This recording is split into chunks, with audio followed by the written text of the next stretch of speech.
Hi everyone, it's Amy. Welcome back. Today we're going to start a new module on interpersonal relationships. And we are going to start the module with a quiz, a pop quiz. Alright, I'm going to read each question once, only once. You answer. Don't rewind this. Listen to the question the first time and answer it, okay? Ready? Alright, question number 1. How many members of each species did Moses take aboard the ark? Question 2. Can a man in South Carolina marry his widow's sister? Question 3. If a farmer lost all but 9 of his sheep, how many would he have left? Number 4. Does England have a 4th of July? Number 5. How many 2-cent stamps are there in a dozen? Number 6. How many months have 28 days? Number 7. What was the president's name in 1985? Number 8. You are the pilot on an airplane traveling between New York and Chicago. The co-pilot is 5 years younger than the pilot, and the co-pilot's spouse is 3 years younger than the pilot's sister.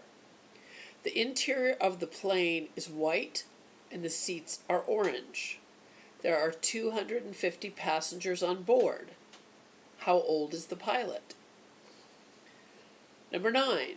If an airplane is traveling between the U.S. and Mexico and crashes on the border, according to international law number 342, where would you bury the survivors?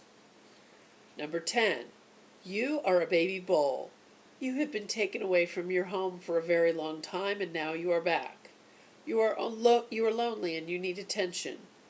Who would you go to, your mama bull or your papa bull? All right, now I will read you the answers. How many members of each species did Moses take aboard the ark? None. 0.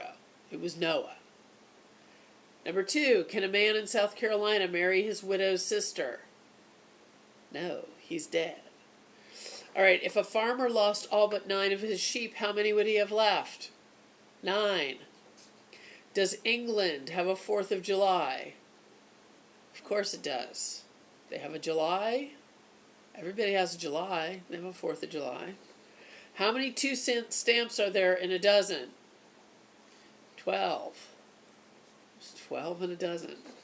How many months have 28 days? All of them. What was the president's name in 1985? Same as it is today. In 1985, he was still Trump. All right. You're the pilot of an airplane traveling between New York and Chicago, blah, blah, blah about the plane. How old is the pilot? However old you are. The very first sentence said you are a pilot of an airplane. If an airplane is traveling between the U.S. and Mexico and crashes on the border, where would you bury the survivors? You wouldn't. You don't bury survivors. All right, you're a baby bull. Would you go to your mama bull or your papa bull? There is no mama bull. There are no female bulls. Only male bulls. All right, so what's the point of all that? Well, I'm having a little bit of fun with you. But it's all about listening. One of the keys to a healthy relationship. So seriously, think about these questions. How do you listen? How do you talk to someone who, when you feel bothered? How do you talk to them when you feel bothered? If they're talking to you, you're not in the mood. How do you listen to someone who is criticizing you?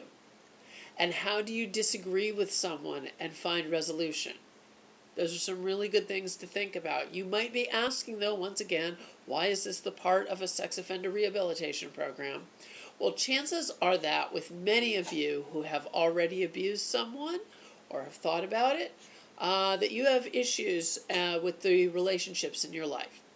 As with everything I teach, the idea is to get to the root of the problem in order to stop abuse. And that starts with you. It starts with you finding out what your issues are and how to change your life. Hopefully, in doing so, abuse will end. So stick with me, okay? All right, so why don't we listen to each other? Well, there are a lot of reasons. Often we're preoccupied, we might be thinking about something else. We jump to conclusions, we make assumptions about where a conversation is leading, and we interrupt and we draw our own conclusions. We make assumptions about what the other person is going to say, or what we would say if we were, or what we might expect them to say. All right.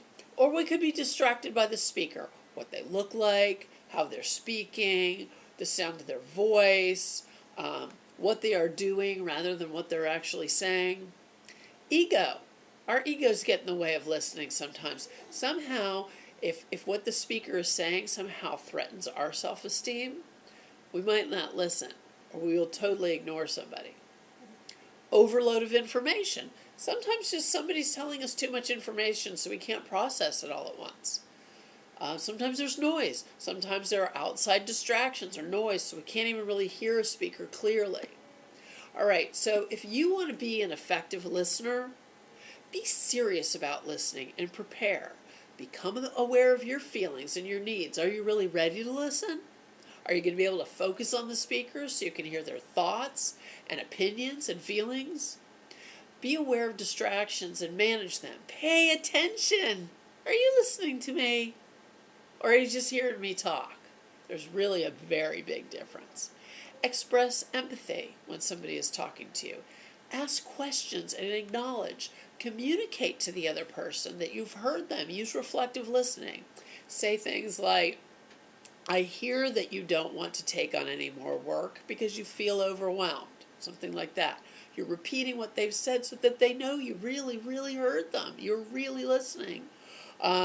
You can show that you acknowledge their feelings by saying, I understand, and I feel overwhelmed too and overworked, and I feel terrible about asking you to do more. Something like that. The main thing is, oftentimes, it's just a matter of talking less and listening more. Give your full attention to the other person. Listen to their perspective, their needs, their wants. Allow the speaker to talk without interruption from you. Next time we're going to talk about different styles of communication. This will seriously improve how you deal with others, and it will improve on how they perceive you. All right? Until next time, please subscribe to my channel. Feel free to get in touch with me through Facebook, through Instagram, through Twitter, and through this channel. I love communicating with you. And until next time, be well.